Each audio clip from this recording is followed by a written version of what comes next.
सम्मा सम्बुद्धस्स नमो तस्स भगवतो अरहतो सम्मा सम्बुद्धस्स नमो तस्स भगवतो अरहतो सम्मा सम्बुद्धस्स। নয়টি গুণ সহ অসংখ্য অসংখ্য গুণের অধিকারী ত্রিলোক পূজ্য মহাকারণিকে তথাগত সম্যক সম্বুদ্ধ গৌতম, যিনি দীর্ঘ 6 বছর কঠোর তপস্যার মাধ্যমে বুদ্ধত্ব লাভ করতে সক্ষম হয়েছিলেন, অনন্ত অনন্ত চক্রবালকে আলোকিত করেছিলেন, সেই তথাগত সম্যক সম্বুদ্ধের চরণতলে বিনম্র চিত্তে বন্দনা করছি।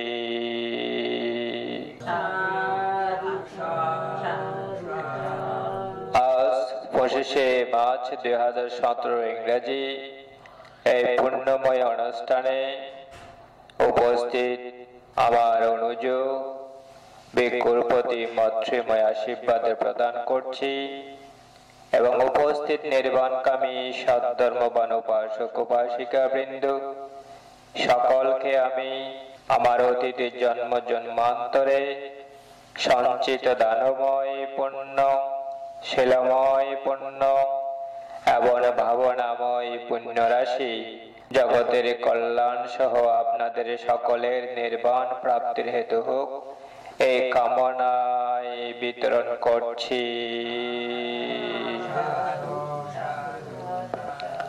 শ্রদ্ধাবান উপাসক উপাসিকা বৃন্দ, আজকে এই সুন্দর পরিবেশে আমি মন স্থির করেছি অন্যের দোষের প্রতি দৃষ্টি রাখা উচিত নয়, নিজের দোষের প্রতি দৃষ্টি রাখো।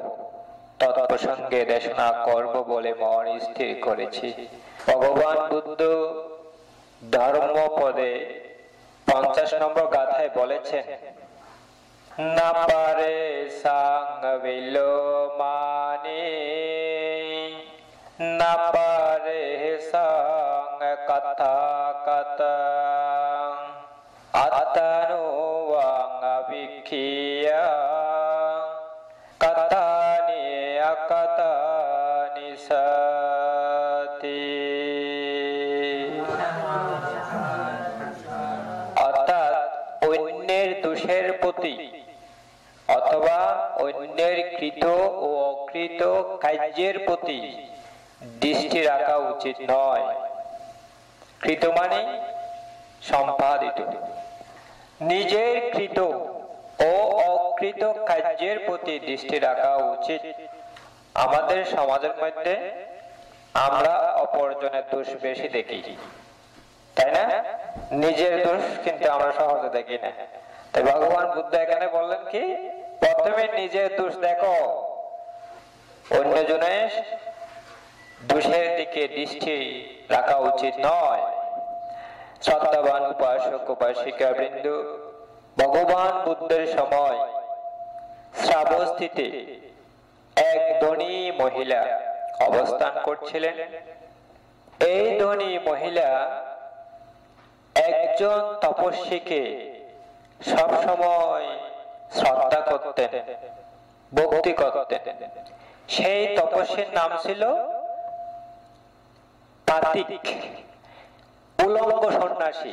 ইন্ডিয়ার মধ্যে এখনো আছে, এখনো উলঙ্গ কতগুলো সন্ন্যাসী আছে। সেই উপাসিকা কি করতেন, ওই পাতিক সন্ন্যাসীকে পূজা করতেন, শ্রদ্ধা করতেন এবং ওনাকে গিয়ে বিভিন্ন দানীয় সামগ্রী দান করতেন।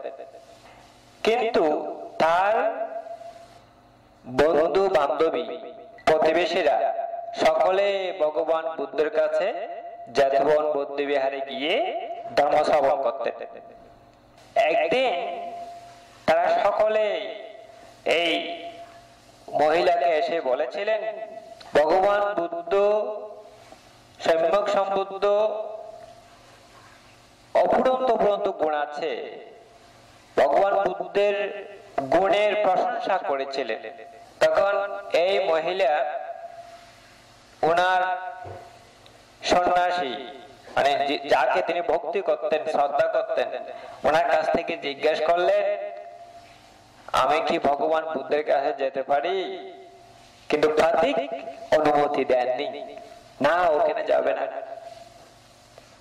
কিন্তু একদিন কি করলেন, ওই মহিলা ওনার সন্তানকে জেতবন বৌদ্ধ বিহারের মধ্যে পাঠিয়েছিলেন ভগবান বুদ্ধকে ফাং করে আনার জন্য। ভগবান বুদ্ধকে পিণ্ডদান করব। আজকে আপনারা দুইজন সংঘরত্নের সদস্যকে ফাং করে সোয়াইন দান করেছেন না? ঠিক অনুরূপ ভাবে ওনার নিজের সন্তানকে জেতবন বৌদ্ধ বিহারের মধ্যে পাঠিয়েছিলেন। ভগবান বুদ্ধকে ফাং করা হলো। ভগবান বুদ্ধ কি করলেন, ওই মহিলার বাড়িতে এসে উপস্থিত হলেন। যখন সোয়াইন দান করা হলো, সোয়াইন দান করার পরে অনুমোদন করা হয় না। আজকে আপনারা আমাদেরকে দান করেছেন, দান করার পূর্বে আমরা কি বলেছি, আমরা একটা সূত্রপাঠ করলাম না? ঠিক ভগবান বুদ্ধ অনুমোদন করেছিলেন। অনুমোদন করার পরে যখন দেশনা করছিল, ওনার বাড়ির পাশে ওই পাতিক সন্ন্যাসী অবস্থান করে। এখন ওই উপাসিকাকে যাহা বলছিল সব ওই সন্ন্যাসী শুনে, সব শুনতে পেলে। তখন ওই মহিলা ভগবান বুদ্ধের দেশনা শোনার সাথে সাথে ওনার পুরো শরীরে যেন প্রীতি এবং সুখ উৎপন্ন হলো। তিনি বিস্মিত হয়ে গেলেন ভগবান বুদ্ধ দেশনা শুনে। তখন তিনি সাধুবাদ দিয়ে অনুমোদন করলেন। কে? ওই মহিলা। সাধুবাদ যখন দেওয়া হলো, সেই সময় পাতিক সন্ন্যাসী ওনার মনে প্রচন্ড রাগ উৎপন্ন হলো, তিনি সহ্য করতে পারলেন না। তখন তিনি ওনার ঘর থেকে বের হওয়ার পরে দুজনকে অভিশাপ দিলেন। কাকে? মহিলা এবং ভগবান বুদ্ধকে। তাও রাগচিত্ত নিয়ে চিৎকার করে করে তিনি অভিশাপ দিয়েছিলেন। অভিশাপ দেওয়ার সময় ওই মহিলা একটু মানসিকভাবে দুশ্চিন্তায় পড়ে গেলেন। সেই সময় ভগবান বুদ্ধ বললেন, উপাসিকা, পরে কি বলবে সেদিকে নজর রাখবে না, নিজে যে কুশল কর্ম করছো সেদিকে দৃষ্টি রাখো। সেই এই গাথাটা বলেছেন বুদ্ধ। তাই ঠিক অনুরূপ ভাবে শ্রদ্ধাবান উপাসক উপাসিকা বৃন্দ, পরে দোষ দেখার পূর্বে আমরা যদি নিজের দোষ যদি আগে দেখি, তাহলে আমরা সব সময় কুশল কর্ম করতে পারবো, বেশি বেশি কুশল কর্ম করতে পারবো। আমাদেরকে ফাঁক করার পূর্বে উপাসকে আমাকে কয়েকটি প্রশ্ন করেছেন। বাড়িতে একজন দিয়ে কি সঙ্গদান করা যাবে? দুজন দিয়ে কি সঙ্গদান করা যাবে? তিনজন দিয়ে কি সঙ্গদান করা যাবে? এখন সঙ্গ শব্দটি আমি আজকে এখানে ব্যাখ্যা করব। বিনয়ের মধ্যে উল্লেখ আছে যে 4 থেকে অধিককে সঙ্গ বলা হয়। 4 থেকে অধিক যদি ভান্তে এখানে উপস্থিত থাকে তাহলে আপনারা সঙ্গদান করতে পারবেন। একজন, দুইজন, তিনজন দিয়ে সঙ্গদান করা যাবে না, এই বিনয়ের মধ্যে স্পষ্ট উল্লেখ আছে। কিন্তু একজন, দুইজন, তিনজন দিয়ে সঙ্গদান করতে পারবেন, একজন শ্রমণ দিয়েও সঙ্গদান করতে পারবেন। কখন? যদি ওই ভিক্ষু সাঙ্গিক বিহারে অবস্থান করে। এখন সাঙ্গিক বিহার মানে যেই বিহারে 4 থেকে অধিক ভিক্ষু অবস্থান করে সেই বিহারকে বলা হয় সাঙ্গিক বিহার। ওই সাঙ্গিক বিহার থেকে আপনি যদি গিয়ে ফাঁক করে ভাঙতে আমাকে সঙ্গ দেন, আমি সঙ্গদান করব। এখন ওই বিহারে সব বাঁধতে বিজি, অত্যন্ত ব্যস্ত। এখন কি করবে? মাত্র একজন শ্রমণ আছে। তখন ঘর বাঁধতে বলেছিলেন, শ্রমণ তুমি ওই বাড়িতে গিয়ে সঙ্গদানটা করে আসো। তখন শ্রমণ এখানে এসে সঙ্গদান করতে পারবে। এখন পরিষ্কার হয়েছে? ওই শ্রমণ এসে সঙ্গদান করতে পারবে। এখন ওই বিহার যদি সাংঘিক বিহার না হয় তাহলে আপনি একজন, দুইজন, তিনজন দিয়ে সঙ্গদান করতে পারবেন না। ভগবান বুদ্ধ মধ্যম নিকায়ে দক্ষিণা বিভঙ্গ সূত্রের মধ্যে স্পষ্ট করে 7 প্রকারের সঙ্গদানের কথা বলেছেন। সেই 7 প্রকারের সঙ্গদান কি কি? 1. বুদ্ধ প্রমুখ ভিক্ষু ভিক্ষুণী সঙ্গ। বুদ্ধ প্রমুখ ভিক্ষু ভিক্ষুণী সঙ্গ, ভগবান বুদ্ধ সহ ভিক্ষু এবং ভিক্ষুণী সঙ্গ 1। 2. বুদ্ধের পরিনির্বাণের পরেও বুদ্ধ প্রমুখ উভয় সঙ্গ। এটা বুঝছেন? এটা বুঝেন নাই? বুদ্ধ প্রমুখ এই যে এখানে দেখেন বুদ্ধ মূর্তি আছে না? বুদ্ধ মূর্তিকে আজকে কি করছেন? বুদ্ধ পূজা করছেন না? তো বুদ্ধ প্রমুখ, বুদ্ধ পরিনির্বাণের পরেও বুদ্ধ প্রমুখ উভয় সঙ্গ। উভয় সঙ্গ ভিক্ষু ভিক্ষুণী উভয় সঙ্গ। পরিষ্কার হয়েছে না? 3. অনির্দিষ্ট ভিক্ষু সঙ্গ, কোন নির্দিষ্ট নাই। যতজন আপনি বিহারে গিয়ে পান্তে আপনাদের যত সঙ্গ আছে সব আমাদের বাড়িতে নিমন্ত্রণ। অনির্দিষ্ট ভিক্ষু সঙ্গ, অনির্দিষ্ট ভিক্ষুণী সঙ্গ। 5 নম্বর, সঙ্গ থেকে এতজন ভিক্ষু এবং এতজন ভিক্ষুণী চাই, এইরূপ নির্দিষ্ট ভিক্ষু ভিক্ষুণী সঙ্গ। 6. নির্ধারিত কেবল ভিক্ষু সঙ্গ। 7. নির্ধারিত কেবল ভিক্ষুণী সঙ্গ। এই 7 প্রকার সঙ্গের কথা বলেছেন ভগবান বুদ্ধ। ঠিক আছে? এই 7 প্রকার সঙ্গদান, 7 প্রকার সঙ্গের কথা এই সূত্র বলে দিচ্ছি। মধ্যম নিকায়ের দক্ষিণা বিভঙ্গ সূত্র। এই হলো সঙ্গ। তো সুতরাং এখন সামনে আর জিজ্ঞেস করবেন না বানতে একজন নিয়ে, দুজন নিয়ে, তিনজন নিয়ে সঙ্গদান করতে পারবো, করা যাবে? 60 থেকে অধিক মনে থাকবে। 60 থেকে অধিক হলে সঙ্গ, অন্যথায় সঙ্গ নয়। বিনয়ের মধ্যে স্পষ্ট উল্লেখ আছে। বাংলাদেশের মধ্যে ঘন ঘন সঙ্গদান করে। বাংলাদেশের মধ্যে এখন যদি একটা সঙ্গদান করতে চান 2-3 মাস আগে বানতে ফান করতে হবে। বানতে এত বিজি, বুঝলে? তো আমাদের বাংলাদেশিরা নিয়োগে আসার পরেও ঘন ঘন সঙ্গদান করে। কম্বোডিয়ান বিহার আমি থাকি, আমাদের কম্বোডিয়ান বিহারে বানতে বলে কি, তোমাদের বড়ুয়ারা ঘন ঘন সঙ্গদান করে।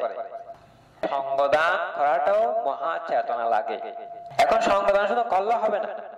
যেমন এখানে 60 জন ভিক্ষু আছে, 60 জন ভিক্ষুর সামনে আপনারা সঙ্গদান করবেন, কিন্তু আপনাদের চিত্ত, আপনাদের চেতনা যদি সঙ্গের প্রতি না থাকে আপনাদের পুণ্য হবে কম। যদি চেতনা যদি সঙ্গের প্রতি থাকে তাহলে অতীতে যত ভগবান বুদ্ধ পৃথিবীতে আবির্ভূত হয়েছিলেন ওই প্রত্যেক বুদ্ধগণের রাজ্য শ্রাবক, সম্মতি শ্রাবক সকলের ক্ষেত্রে এই দানটা আজকে করা হয়েছে। যদি এখানে 60 জন ভিক্ষু থাকে, তা আপনারা যদি মনে করেন না 60 জন ভান থেকে আমি দিচ্ছি, তাহলে তাদের পুণ্যটা বেশি হবে না। সেজন্য সঙ্গদান করার সময় আপনার চিত্ত থাকতে হবে সঙ্গের প্রতি। সাঙ্গ বিশুদ্ধ বরদক্ষিণীয়, সঙ্গ বিশুদ্ধ বরদক্ষিণীয় বলেছে। সঙ্গের প্রতি আপনার চিত্তটা থাকতে হবে। ভগবান বুদ্ধকে আপনি বুদ্ধ পূজা করেছেন, বুদ্ধ পূজা করার সময় মুক্তিকে আমি পূজা দিয়েছি, সেই চেতনা যদি থাকে তাহলে আপনি বুদ্ধকে পূজা করেননি, মুক্তিকে পূজা করেছেন। গত 2-3 দিন আগে আমাকে একজন উপাসক, কোন দেশ থেকে আমি জানি না, উনি সব সময় আমার দেশনা শুনে অনলাইন থেকে, উনি আমাকে একটা প্রশ্ন করলেন, বান্তে বাংলাদেশের মধ্যে বুদ্ধ পূজা নিয়ে অনেক কথা হয়েছে, অনেকে বলে যে বুদ্ধ পূজা করাটা কুসংস্কার। এখন আপনার দৃষ্টিতে আপনি কি বলেন? তখন আমি ওনাকে উত্তর দিলাম, বুদ্ধ পূজা করার সময় আপনি যদি বুদ্ধের 9টি গুণকে স্মরণ করতে না পারেন তাহলে সেটা পরিপূর্ণ হবে, বুদ্ধ পূজা করা হবে না। এখন বুদ্ধ পূজা আমরা করি কেন? আমরা কি শুধু মূর্তিকে পূজা করছি? না, বুদ্ধের যে 9টি গুণ, আরাহাং সাম্মা সাম্বুদ্ধ বিজ্ঞা সারণা সম্পন্ন সৌগাত লোকাবিদু অনুত্তর পুরুষ ধম্ম সারথি সাত্তাদেব মনুষ্যানাং বুদ্ধ ভগবা, এই 9টি গুণকে আমরা স্মরণ করছি, এই 9টি গুণের প্রতি আমরা শ্রদ্ধা নিবেদন করছি, তাহলে প্রকৃতপক্ষে আপনার বুদ্ধ পূজাটা করা হবে, এতে পুণ্য আছে। এখন বাংলাদেশের মধ্যে আমরা দেখতে পাই যে শিবুলি পূজা করে, শিবুলি পূজাটা অনেক বড় করে করে, কিন্তু পাশে বুদ্ধ মূর্তি অর্থাৎ বুদ্ধের ছবিটা ছোট করে রেখে দেয়। এতে আপনারা বুঝতে পারছেন বুদ্ধকে ছোট করে রাখা হচ্ছে আর শিবুলি মহাস্তবীরকে বড় করে দেখানো হচ্ছে। যারা ধর্ম জানে না তারা এইভাবে করে, এইটা হচ্ছে ধর্মের অজ্ঞতা। ভগবান বুদ্ধ বড় নাকি শিবুলি মহাস্তবীর বড়? হ্যাঁ, ভগবান বুদ্ধ না? তো ভগবান বুদ্ধকে সবসময় উপরে রাখতে হবে। ভগবান বুদ্ধ থেকে শিবুলি মহাস্তবীর বিরাট করে পূজা করা হয়, বিভিন্ন অনুষ্ঠান করা হয়, ভগবান বুদ্ধ ছবিটা একদম ছোট করে কর্নারের মধ্যে রাখা হয়। আপনারা সেভাবে করবেন না, ভগবান বুদ্ধকে সব সময় উচ্চ স্থানের মধ্যে আপনারা রাখবেন। আজকে আমার সদর মদেশনা আদিকে এটা করবো না। আজকে এখানে আমরা উপস্থিত হয়েছি বিশেষ করে আমাদের শ্রদ্ধাবান উপাসক ওনার পিতার উদ্দেশ্যে পুণ্য বিতরণ করার জন্য। মানুষ যখন মারা যায় তখন আমরা পুণ্য বিতরণ করে থাকি, এর কারণটা কি? আমাদের জ্ঞাতি তিনি যখন জীবিত ছিলেন আমাদেরকে কত কষ্ট করে লালন পালন করেছেন, মাতা বলেন পিতা বলেন, আমাদের পিছনে সারাটা জীবন তারা অতিবাহিত করেছে। কষ্ট করে না? টাকা ইনকাম করেছেন আমার সন্তান যেন উচ্চ শিক্ষিত হয়, সুন্দরভাবে যাতে প্রতিষ্ঠিত হয়। উনি যখন মারা যায় তখন আমরা কেউ জানি না তিনি কোথায় জন্মগ্রহণ করেছেন। ভগবান বুদ্ধ বললেন যে কি, তিনি যদি প্রেতলোকে জন্মগ্রহণ করে সেখানে বেশি কষ্ট পায়, একমাত্র জ্ঞাতির মাধ্যমে পুণ্য রাশি তিনি প্রাপ্ত হয়ে সেখান থেকে মুক্তি পাবে। যদি প্রেতলোকে জন্মগ্রহণ করে 4 প্রকার প্রেত আছে, 4 প্রকার প্রেতের মধ্যে 1 প্রকার প্রেত পরোত্তরজীবী প্রেত, সেখানে যদি জন্মগ্রহণ করে তাহলে আজকে আমাদের সঞ্চিত পুণ্য রাশি প্রাপ্ত হয়ে তিনি সেই ভূমি থেকে সেই লোক থেকে মুক্তি পেয়ে হয়তো মানুষ হবে, আবার হয়তো দেবলোকে জন্মগ্রহণ করবে। সেজন্য আমাদের এই পুণ্য রাশিটা দান করতে হচ্ছে। একদিকে আমাদের জ্ঞাতি তিনি যদি এই পুণ্য রাশি প্রাপ্ত না হয় তাহলে আমাদের পুণ্য রাশি যাবে কোথায়? আমাদের কাছে আবার ফিরে আসবে। যেমন উপাসকের পিতা উনি মৃত্যুবরণ করার পরে মনুষ্য লোকে জন্মগ্রহণ করেছে, মনুষ্য লোকে জন্মগ্রহণ করলে আমাদের পুণ্য রাশি পাবে না। শুধু প্রেতলোকে যদি পরোত্তরজীবী প্রেত হয়ে যদি জন্মগ্রহণ করে তখন পাবে যে, আর অন্য ভূমিতে পাবে না। তৃতীয় প্রাণী হলেও পাবে না, অসুর লোকে জন্মগ্রহণ করলে পাবে না, মানুষ হয়ে জন্মগ্রহণ করলে পাবে না, দেবলোকে জন্মগ্রহণ করলে পাবে না। তাহলে আপনার পুণ্য রাশি যাবে কোথায়? আপনার কাছে সেই পুণ্য রাশি ফিরে আসবে এবং সেই পুণ্য রাশির ফলটা আপনি ভোগ করবেন, যেহেতু আপনি সঞ্চয় করেছেন, তাই না? তাই পরিশেষে শ্রদ্ধাবান উপাসক উপাসিকা বৃন্দ, বুদ্ধ পূজা করার সময় সবসময় 3টি গুণের প্রতি আপনারা মনোযোগ রাখবেন। বুদ্ধ পূজা করার সময় আর সঙ্গদান করার সময় সঙ্গের প্রতি, উপস্থিত ব্যক্তির প্রতি না, অসুর সঙ্গের প্রতি আপনাদের চিত্ত থাকতে হবে, তখন আপনাদের অপ্রমেয় অপ্রমেয় পুণ্য রাশি সঞ্চিত হবে। পরিশেষে আপনাদের সকলকে আমার অতীত জন্ম জন্মান্তরে সঞ্চিত দানময় পুণ্য, শিলময় পুণ্য এবং ভাবনাময় পুণ্য রাশি জগতের কল্যাণ সহ আপনাদের সকলের নির্বাণ প্রাপ্তির হেতু হোক, এই কামনায় আমার সংক্ষিপ্ত দেশনা এখানে সমাপ্তি করছি।